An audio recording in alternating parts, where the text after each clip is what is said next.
Na videoaula de hoje, nós vamos ver o tópico de estabilizabilidade de sistemas lineares invariantes no tempo a tempo contínuo. Nosso sistema é o sistema 1, já usual. X ponto de t é igual a que multiplica x de t mais b que multiplica u de t. X é um vetor no Rn, u é um vetor no Rm, A é uma matriz quadrada n por n e B é uma matriz no Rn por m. E a gente vai usar aqui y de t é igual a x de t, ou seja, a matriz C é a matriz identidade e a matriz D é zero, é nula. Tá? A gente vai ver por que a gente está fazendo isso. Tá? Porque a gente está, de fato, considerando inicialmente aqui o contexto 1, que é o seguinte: o par AB é completamente controlável, mas a matriz A do sistema é instável, ou seja, existe alto valor lambda_i da matriz A, tal que a parte real de lambda_i é maior ou igual a zero. E a gente viu que o sistema ele é assintoticamente estável se e somente se todos os autovalores da matriz A têm parte real estritamente menor que zero. Então a gente está dizendo de forma compacta, A é instável, querendo dizer que o sistema não é assintoticamente estável. Mesma coisa a gente vai fazer para lambda_i. Lambda_i instável, alto valor instável, alto vetor associado a alto valor instável, querendo dizer que o sistema não é assintoticamente estável. Ok? Qual é a questão associada à estabilizabilidade do sistema?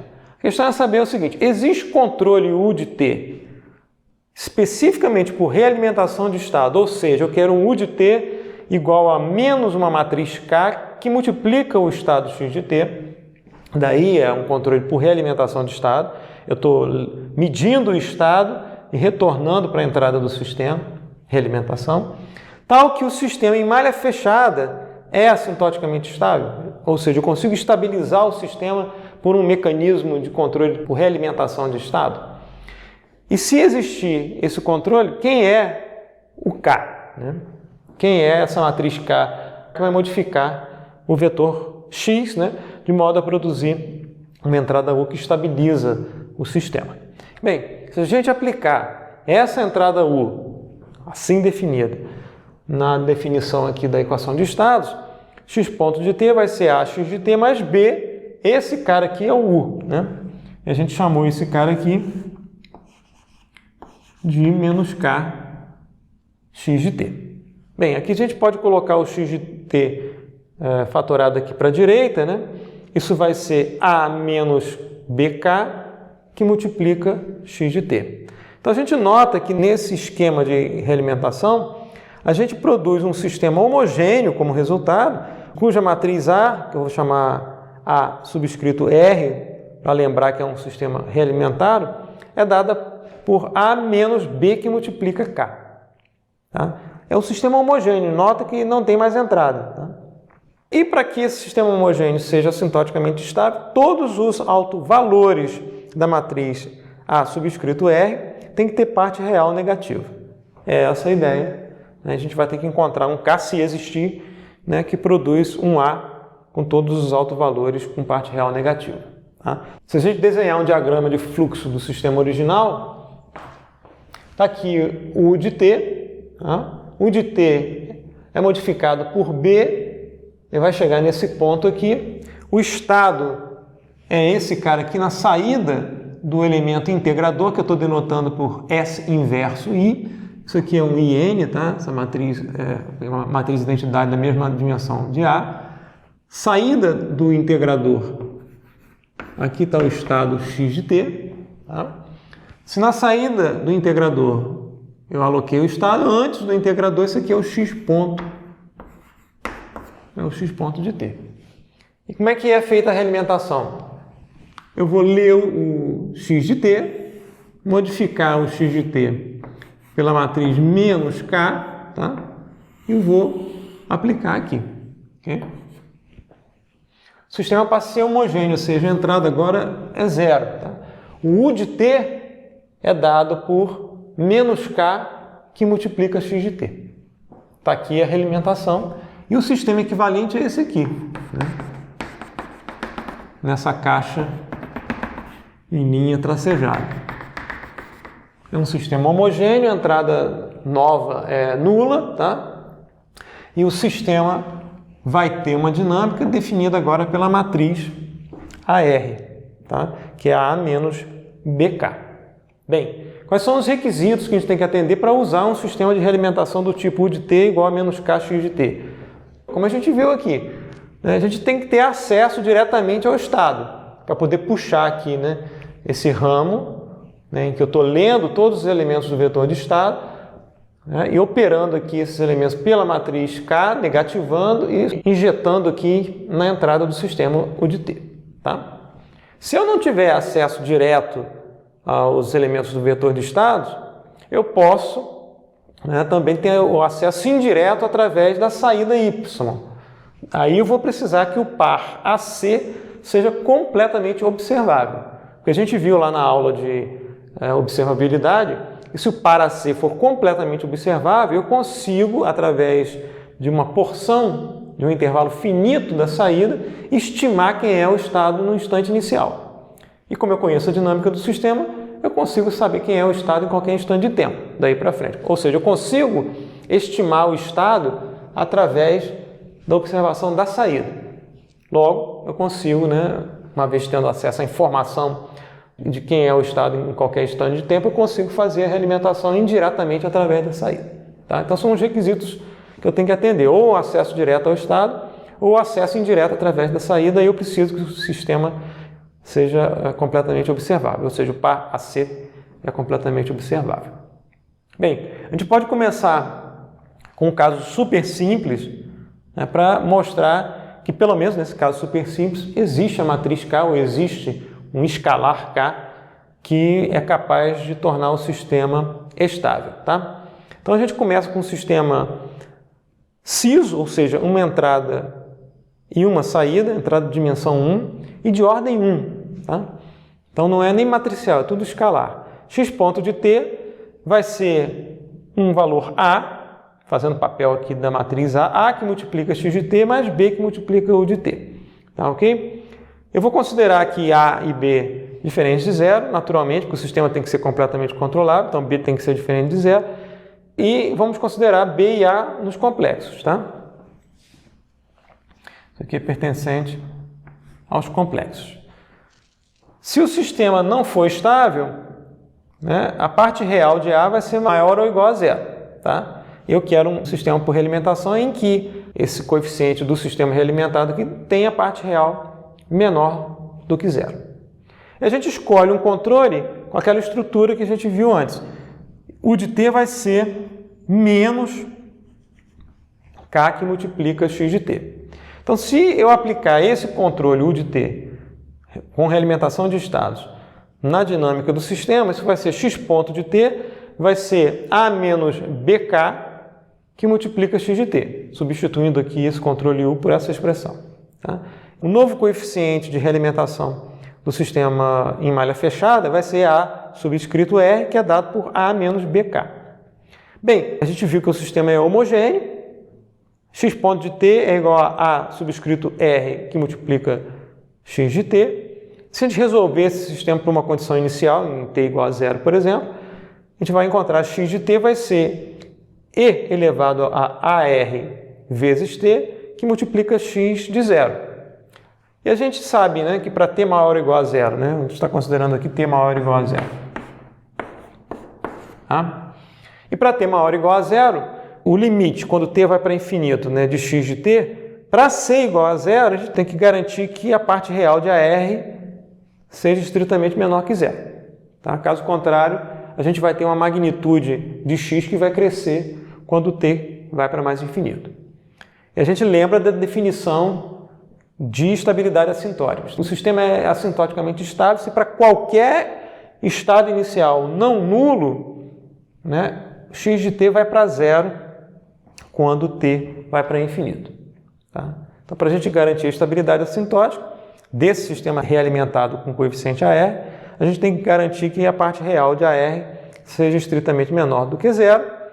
Isso implica, né, já que AR é dado por essa expressão, que a parte real de A menos a parte real de B, que multiplica K, tem que ser menor que zero. Isso implica que para garantir a condição que a gente quer garantir, K tem que ser maior que a razão entre a parte real de A e a parte real de B. Então, nesse caso de primeira ordem, a gente consegue encontrar K, né, tal que o controle por realimentação estabiliza o sistema. O sistema em malha fechada, que é x ponto de t, igual a R, que multiplica x de t. Tá? Em seguida, nós vamos ver um exemplo também ciso, uma entrada e uma saída, mas de ordem N. Depois nós vamos ver um sistema geral, MIMO, múltiplas entradas e múltiplas saídas, de ordem N. E no final das contas, já antecipando aqui, a gente vai encontrar que sempre é possível encontrar uma matriz K, né, tal que o controle por realimentação, nessa estrutura, né, U de t igual a menos K que multiplica x de t, é capaz de estabilizar o sistema em malha fechada. Agora vamos ver um exemplo 2 de um sistema ciso, uma entrada e uma saída, mas de ordem N, e por conveniência da nossa parte, a gente vai ver o sistema na forma direta canônica. Ou seja, a matriz A vai estar na forma companheira da equação diferencial que representa o sistema. Então, a forma direta canônica tem essa estrutura, né? Entrada U de t vai ser modificada por elemento escalar B0. Tá? A gente tem aqui uma linha de integradores representados por S inverso, isso lá da transformada de Laplace. Então, a gente tem U vezes B0, isso é multiplicado por 1, tá? Que é 1 sobre A0, e A0 a gente vai fixar igual a 1. E a gente tem uma linha de integradores, e na saída de cada integrador, como é de costume, você tem os estados, ou seja, elementos armazenadores de energia no sistema têm na sua saída, né, os elementos dos estados. Tá? Muito bem, então a gente pode atribuir os estados às saídas dos elementos integradores. Eu resolvi atribuir nesse exemplo aqui, a saída desse primeiro integrador vai ser o elemento x1 do estado, saída depois aqui é x2 e assim por diante, até o último aqui que é x subscrito n de t. Tá ok? Veja só, se aqui é o x1 de t, na saída do integrador, antes do integrador, nós temos o x1 ponto de t. Tá? Se aqui é o x2 de t, antes do integrador, nós temos o x2 ponto de t. Então, nós temos um acoplamento entre os estados nessa parte aqui, né? De ver que o x2 ponto de t é igual ao x1, tá? A gente vai ver que o x3 ponto de t, se a gente tiver mais um integrador aqui, S menos 1, teria uma saída aqui atribuída a x3 de t, elemento x3 do estado. Se aqui é x3, aqui é x3 ponto. Então, x2 é igual a x3 ponto de t, ou x3 ponto de t é igual a x2, tá? E o x1 ponto de t vai ser uma combinação linear dos estados, x1, x2 até xn, pesados aqui por coeficientes menos a n menos 1, né, menos a2 até a 1. Tá? Então, a gente pode escrever tanto a representação em espaço de estados, quanto a equação diferencial ordinária do sistema. No caso da equação diferencial ordinária do sistema, a saída é y de t. E quem é y de t em relação ao estado xn de t? Ora, aqui é xn, nesse ponto, saída desse integrador. Antes do integrador é o xn ponto de t. Né? Um integrador acima vai ser o xn 2 pontos de t, e assim por diante, né? Até que a gente chegue aqui, antes desse integrador aqui, em que a gente vai ter o xn derivada de ordem n de t. Então, a gente pode escrever tanto a equação para x1 ponto de t, x2 pontos de t, assim por diante até xn ponto de t, como pode escrever a equação diferencial ordinária que representa o sistema. Que vai ser a seguinte, né? Se a gente olhar aqui, o xn derivada de ordem n de t.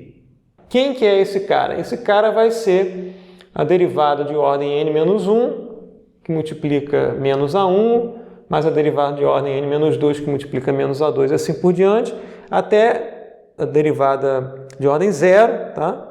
Que multiplica n. Então, a gente pode escrever a EDO do sistema como derivada de ordem n de xn, que é esse cara aqui, né? Vai ser essa combinação linear pesada por esses pesos aqui das derivadas de ordem inferior, então vai ser menos A1 que multiplica a derivada de ordem n-1 de t, que é esse cara aqui. Esse cara aqui é a derivada de ordem n-1 multiplicada por menos A1 e assim por diante, até em menos AN que multiplica x de n. Tá? Todo mundo somado aqui. Lembra que nessa representação gráfica por diagrama de fluxo, toda vez que a gente tem uma confluência num determinado ponto, né, de ramos para um determinado ponto, esse ponto é um somador. Tá ok?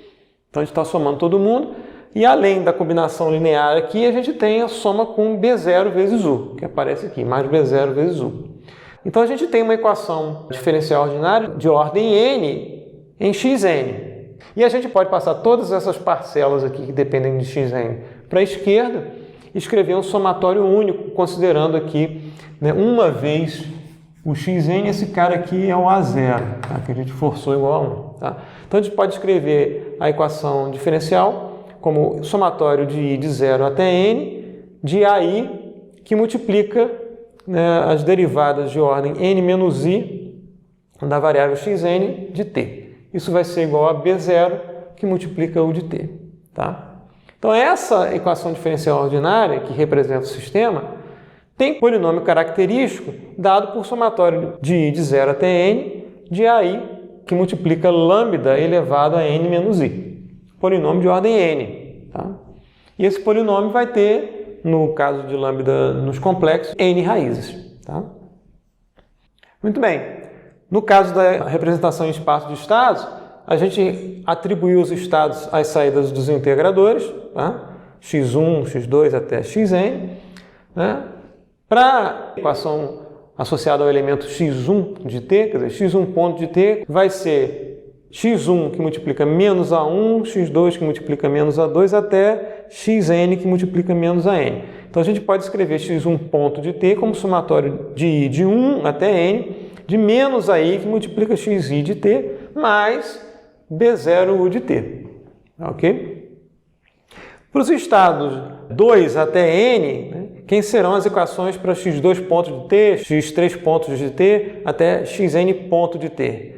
Você tem um acoplamento direto entre os estados, né? x2 pontos de t é igual a x1 de t. x3 pontos de t é igual a x2. Você vê que aqui você tem 2, aqui tem 1. 3 tem 2. Então a gente pode escrever na variável L aqui, de 2 até n, isso aqui é um 2, tá? Até n, xl ponto de t vai ser xl menos 1 de t. Ok? Então a gente tem aí as expressões para a derivada de ordem 1 dos estados, de 1 até n. E a gente pode escrever isso de forma matricial. Né? Então, se a gente escrever de forma matricial, está aqui o x ponto de t, com os elementos x1 até xn. Tá? E a gente vê, né, que a variável x1, que é mais complicada, né? Ela vai ser uma combinação linear com peso menos ai dos elementos dos estados xi. Então, a gente pode escrever, né? Menos A1, x1 mais menos A2, x2 mais menos AN, xn. Tá, ok? Na primeira linha dessa matriz aparecem os coeficientes do sistema. Né? x2 ponto de t vai ser igual a 1 vez o x1. Né? É o que a gente vê aqui. x2 pontos de t é igual a 1 vez x1 mais 0 vezes os outros elementos do estado. Né? Então é 1, né? Essa matriz aqui tem elementos 0, 0, 0, 0 e assim por diante. Né? O x2 pontos de t. O x3 pontos de t, né, tá aqui, vai ser igual a x2. Então vai ser 0 vezes x1, x2 e 0 vezes os outros estados. Então a gente tem essa estrutura característica, que é a forma companheira, né, da equação diferencial que representa o sistema. No caso aqui, por essa escolha particular que a gente fez de atribuição dos estados, a gente tem os coeficientes do sistema aparecendo aqui na primeira linha da matriz A na forma companheira.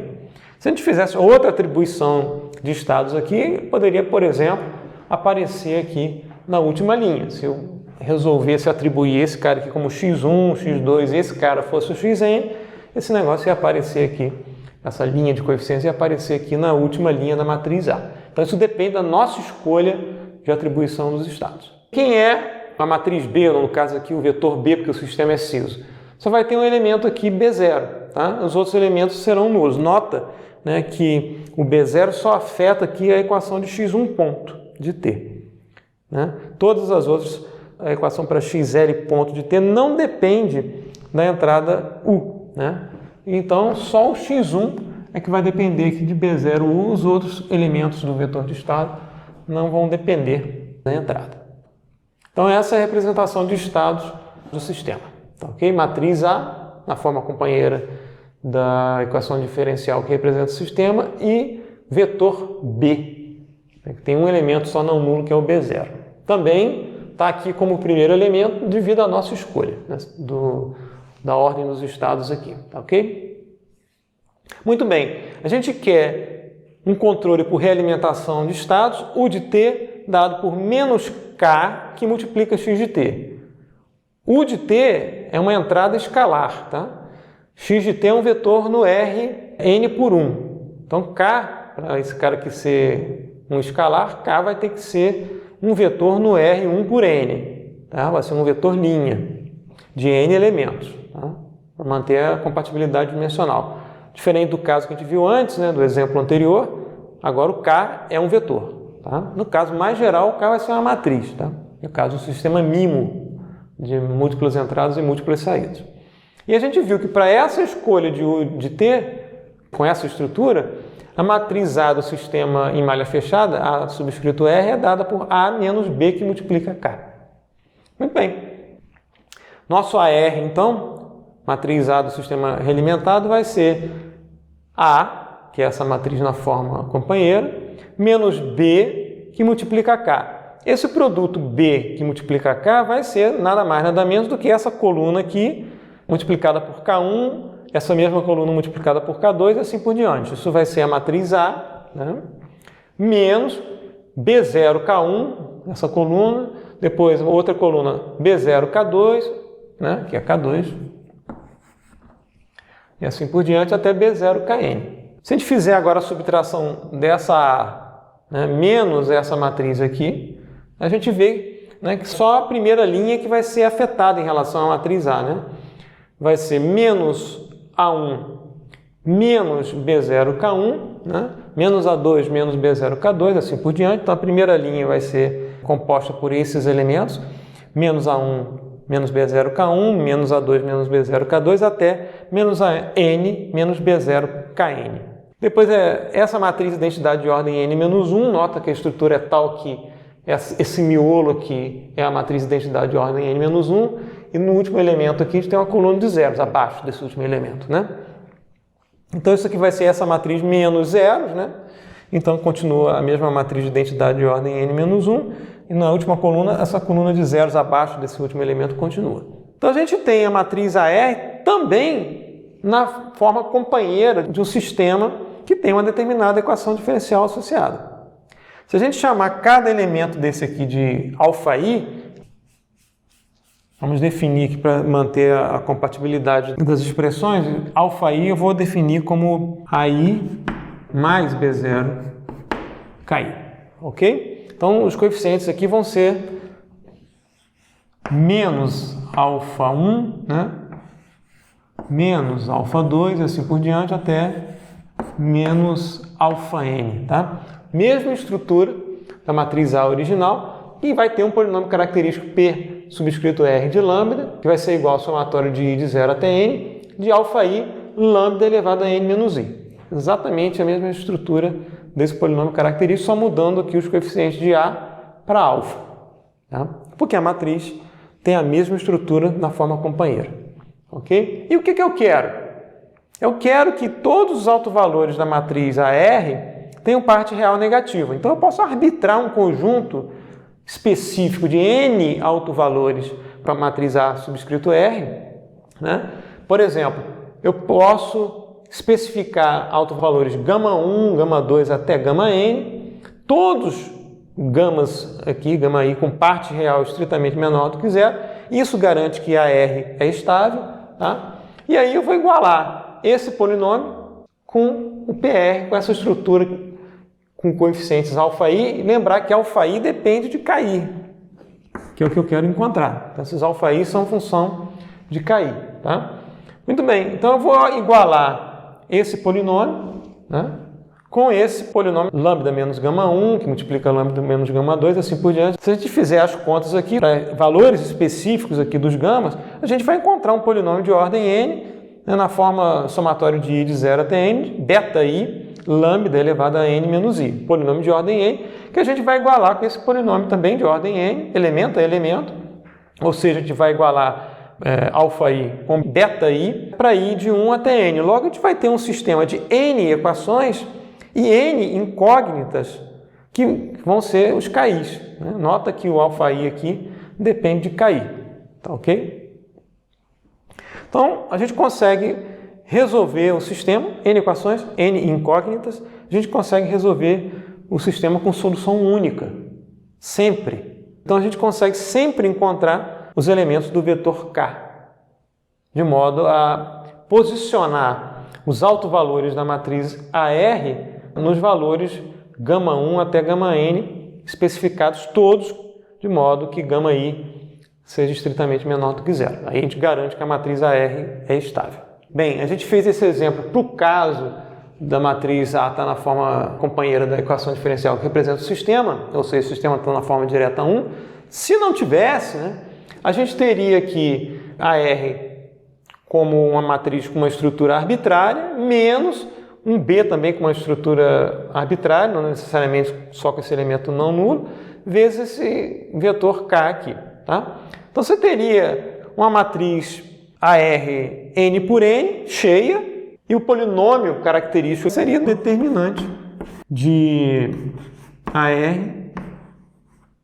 menos lambda i. Você vai encontrar um polinômio e vai igualar com esse polinômio aqui para encontrar os valores de KI. Então pode fazer também, né, para uma matriz A que não esteja na forma companheira da equação diferencial que representa o sistema. Só vai dar mais trabalho porque você vai ter que calcular aqui um determinante de AR menos lambda i que vai depender aqui de uma forma complicada dos valores que você quer encontrar, que são os KIs. Tá? Mas, em princípio, não tem problema nenhum você trabalhar com uma estrutura geral, tanto para a matriz A quanto para o vetor B. Só vai dar mais trabalho algébrico você encontrar a expressão do determinante de AR menos lambda i, né, que vai aparecer aqui em função de KI.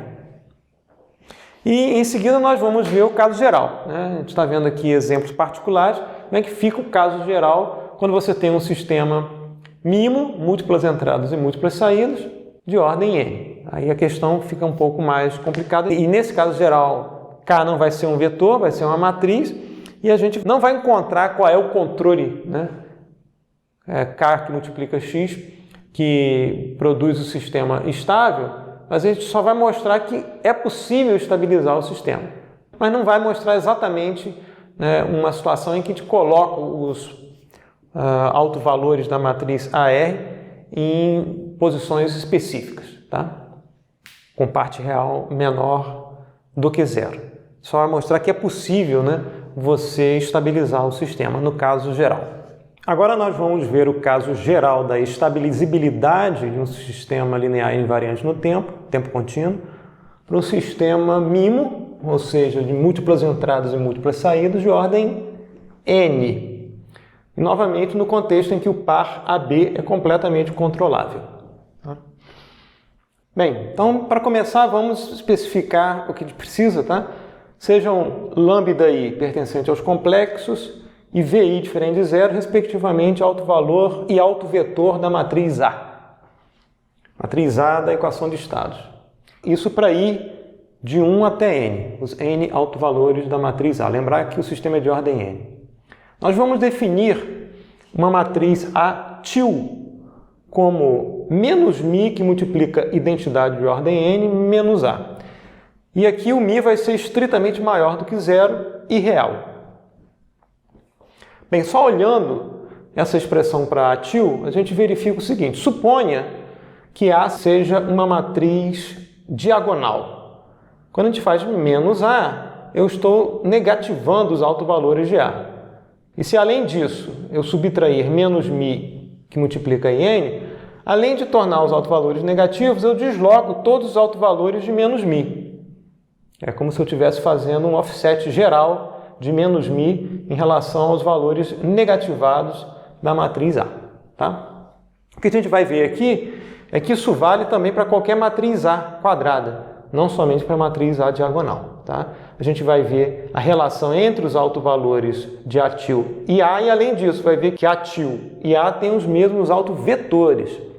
A gente vai começar com essa matriz ATIL, por enquanto a gente não tem nenhuma informação de por que eu estou usando essa matriz ATIL com essa definição. Isso vai ficar mais claro mais à frente, no momento que a gente relacionar essa matriz ATIL com a matriz do sistema realimentado, né, que a gente definiu antes como AR, né, que era igual a A menos B que multiplica K, né, onde esse K aqui é do controle por realimentação, que foi definido como U igual a menos K, matriz K, que multiplica o estado X de T.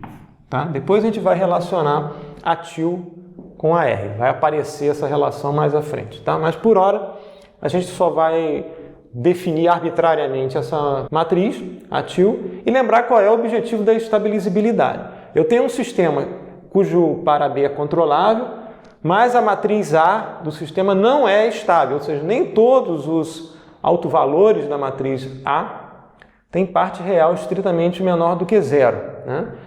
E a ideia é você encontrar um sistema com realimentação de modo que você consiga deslocar os autovalores do sistema em malha fechada, todos com parte real negativa. Essa é a ideia subjacente do que a gente quer fazer. Aqui a gente vai verificar que isso pode ser feito. Tá?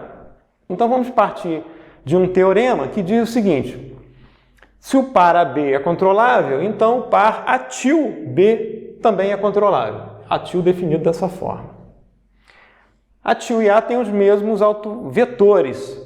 A gente vai ver isso, né?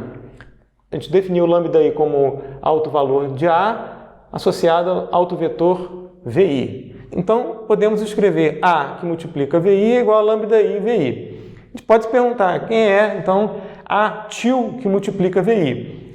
Vou substituir ATIL por quem ele é, que é menos μI. Eu vou dropar o N aqui para não carregar a notação. Menos μI menos A VI. Isso vai dar menos μ identidade vezes VI é o próprio VI. Então, isso vai ser menos μ VI. Menos A que multiplica VI, né, por essa expressão aqui, vai ser menos lambda I VI. Posso colocar aqui o VI à direita em evidência. Isso vai ser menos μ menos lambda I, entre parênteses, que multiplica VI. Eu posso chamar esse termo aqui de lambda I TIL. Então, a gente tem a expressão ATIL VI é igual a lambda I TIL VI. Ou seja, VI também é autovetor da matriz ATIL associado ao autovalor lambda I TIL. Ok? Então, essa informação aqui é importante. A e ATIL têm os mesmos autovetores e a relação dos autovalores de ATIL em relação aos autovalores de A é essa aqui. Os autovalores de ATIL, lambda I TIL, são iguais a menos μ, que é um valor positivo, o μ, né? Um valor positivo, menos lambda I. Esse lambda I pode ser complexo, tá? Então veja só, eu estou, no caso geral complexo, né? Eu estou negativando a parte real do autovalor e produzindo, além disso, um offset aqui geral de menos μ. Mesma coisa que a gente viu intuitivamente com a análise dessa matriz aqui ATIL. Tá ok? Muito bem, então vamos, com base nessa informação, demonstrar esse teorema. Né? Pelo teste de PBH, que a gente já viu antes lá na aula de controlabilidade, a gente afirma o seguinte: o par AB é controlável se e somente se o posto dessa matriz aqui, formada por A menos lambda I B, é igual a N, é completo igual a N. Onde lambda I naturalmente é autovalor da matriz A. Olha só, se lambda I é autovalor da matriz A, o determinante de A menos lambda I é igual a zero. Isso implica o seguinte: essa matriz, quando eu plugo lambda I aqui, autovalor de A, tem posto deficiente, já que o determinante da matriz é igual a zero. E para o posto, né, dessa matriz toda aqui, incluindo B, ser igual a N, o que vai ter que acontecer? Eu vou ter que compensar a deficiência do posto só dessa matriz aqui com colunas de B. Ou seja, eu vou ter que ter uma matriz B com colunas em todas as direções dos autovetores associados a lambda I. Então, a gente conclui que B tem que ter colunas em todas as direções, né, de VI diferente de zero, por definição, é autovetor, não pode ser igual a zero, associado a lambda I. Isso implica o seguinte, né? B transposto VI tem que ser diferente de zero. Isso aqui por compatibilidade dimensional. VI é um vetor no Rn e B pertence ao R n por m. Então, B transposto VI é compatível, é diferente de zero. Tá? Você pode pensar em termos de produto interno, né? Eu pego cada coluna de B, transponho e multiplico por VI. O produto interno entre cada coluna de B multiplicado por VI vai produzir um valor e como eles estão na mesma direção, não são direções ortogonais. Então isso vai ser diferente de zero. Ok? Outra forma de afirmar isso é dizer que VI não pertence ao núcleo de B transposto. Porque a gente tem um VI não nulo e faz B transposto VI e encontra um valor diferente de zero. Logo, VI não pertence ao núcleo de B transposto. Mas, como a gente viu antes, A e A til têm mesmos autovetores, VI diferente de zero, associados a lambda I til, tá? No caso aqui de A til, né? Então, a gente pode afirmar que o posto de A til menos lambda I til I B também vai ser igual a N. Na hora que eu plugar lambda I til aqui, essa matriz vai ter posto deficiente e alguma coluna de B vai completar aqui essa deficiência do posto e fazê-lo igual a N. Tá? Logo, né, se o posto, né, de A til menos lambda I til I B é igual a N, pelo teste de PBH, o par AB é controlável. Note que tem um se e somente se aqui. O par AB é controlável implica esse posto igual a N, esse posto igual a N implica o par AB ser controlável, tá? Ou o par com a matriz A que você colocar aqui ser controlável, tá ok? Então, a gente demonstra o teorema que diz que se o par AB é controlável, o par A til B também vai ser controlável, né? Só para dar um exemplo em relação a essa escolha de Mi, né? Caso a gente queira um A til com todos os autovalores com parte real negativa, né? Suponha que a gente queira, né, real de lambda I til menor que zero, a gente pode especificar então que real de lambda I til, que é menos mi menos lambda I, tem que ser menor que zero. Mi é um valor real positivo, né? Então vai ser menos mi menos real de lambda I, tem que ser menor que zero. Daí a gente conclui que mi tem que ser maior que menos a parte real de lambda I e também tem que satisfazer a condição mi maior do que zero. Então, suponha que você tem um exemplo aqui com dois autovalores, né?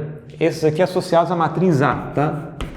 Então, A tem dois autovalores, por exemplo, lambda 1 igual a 2, na parte positiva aqui, tá? Com parte real positiva, e lambda 2 igual a menos 3, com parte real negativa. Esse autovalor é estável, agora esse aqui é instável.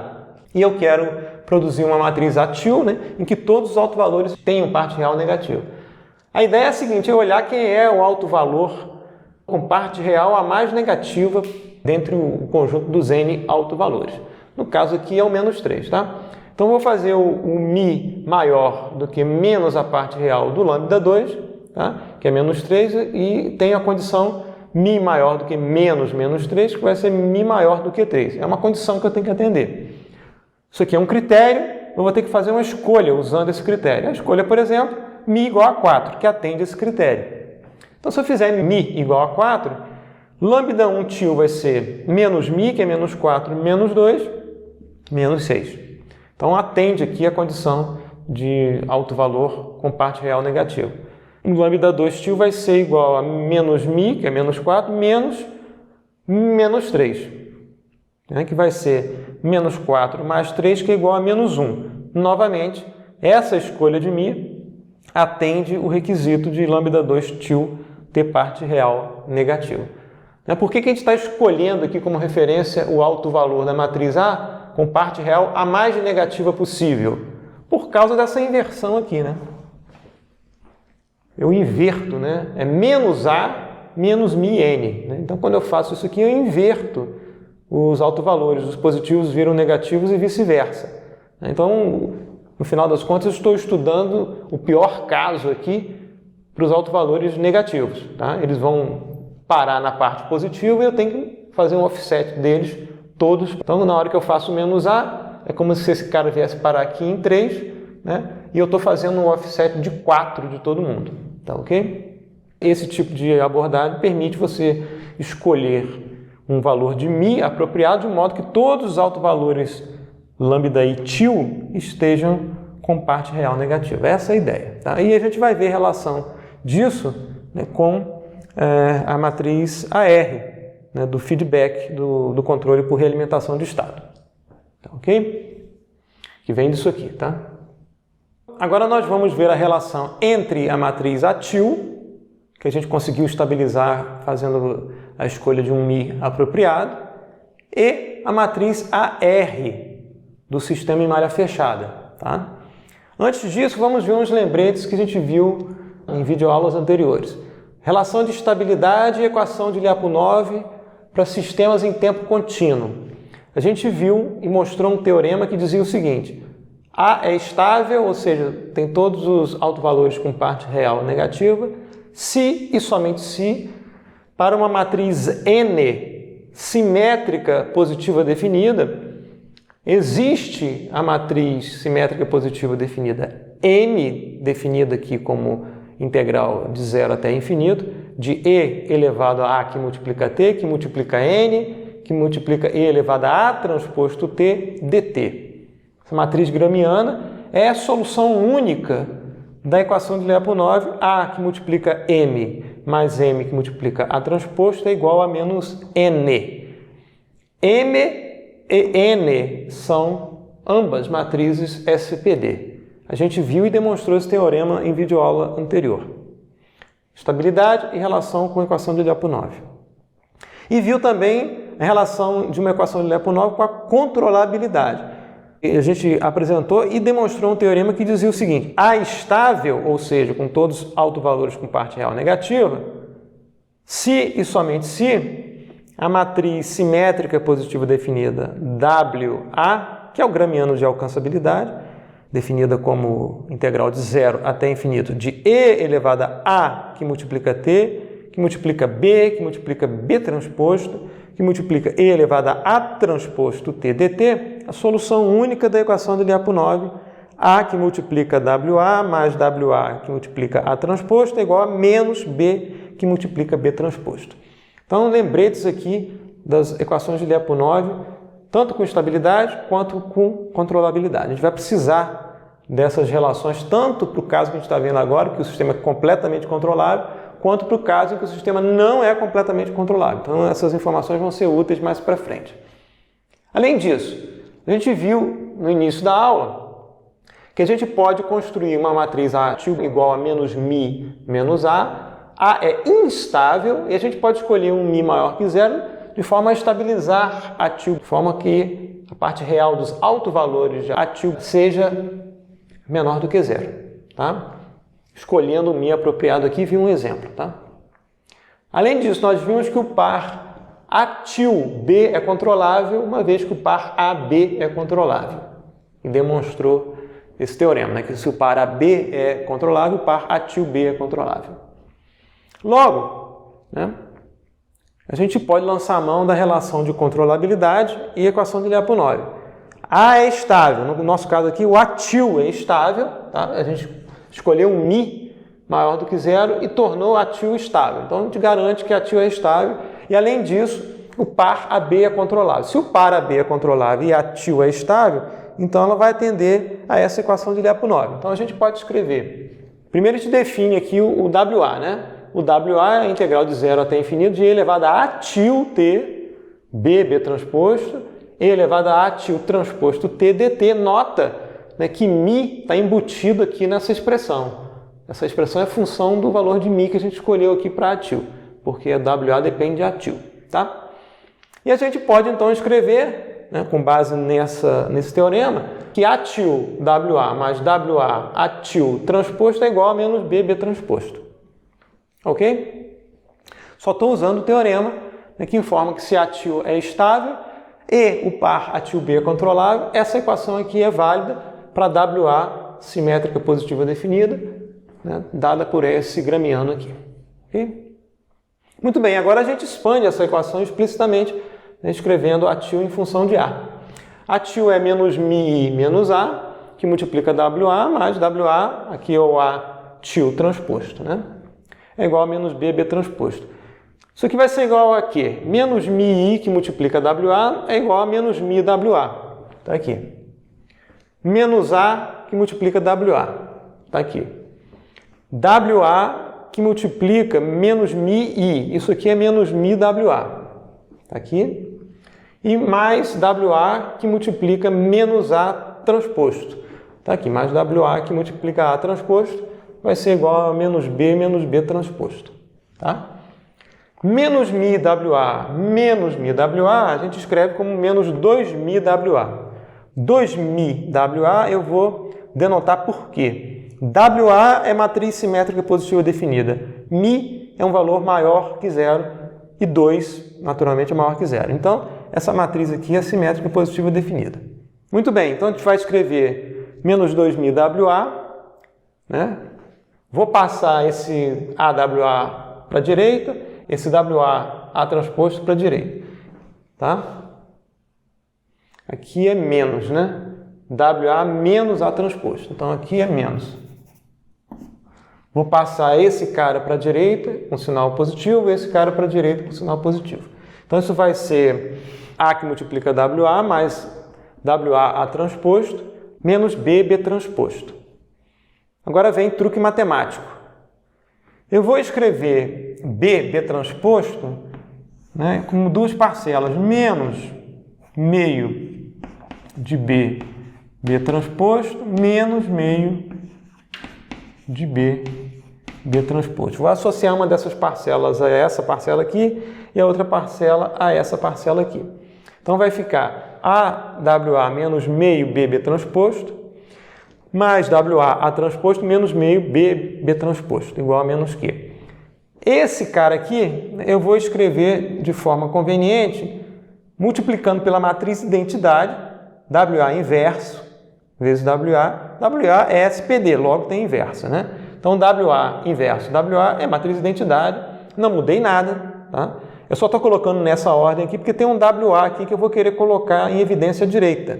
Mesma coisa para essa parcela aqui. É WA que multiplica A transposto, WA que aparece à esquerda. Eu vou escrever, então, meio de B, B transposto como meio de WA vezes WA inverso, isso aqui é a matriz identidade, não mudei nada, vezes B transposto. Note aqui que o WA aparece à esquerda, de modo que eu vou colocar esses caras em evidência. Tá?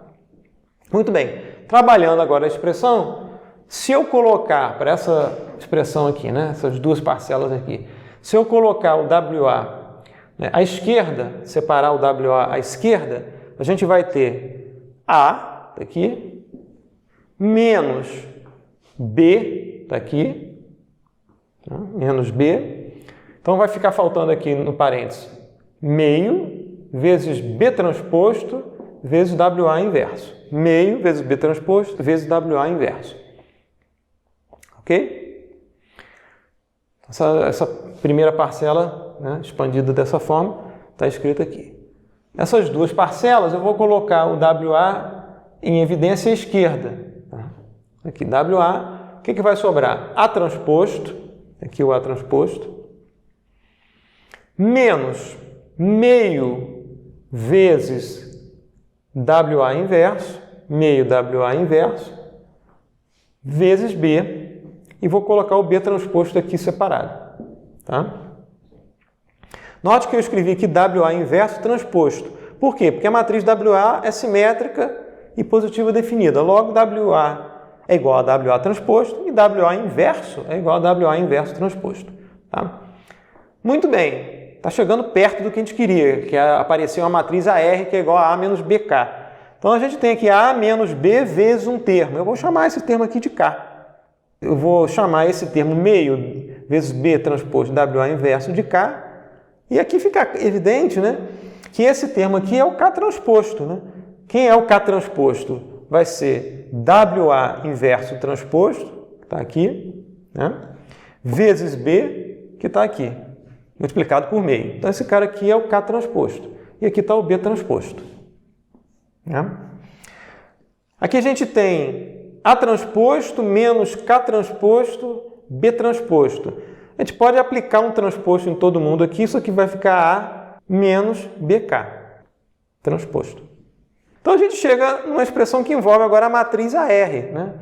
A menos BK WA mais WA A menos BK transposto é igual a menos Q.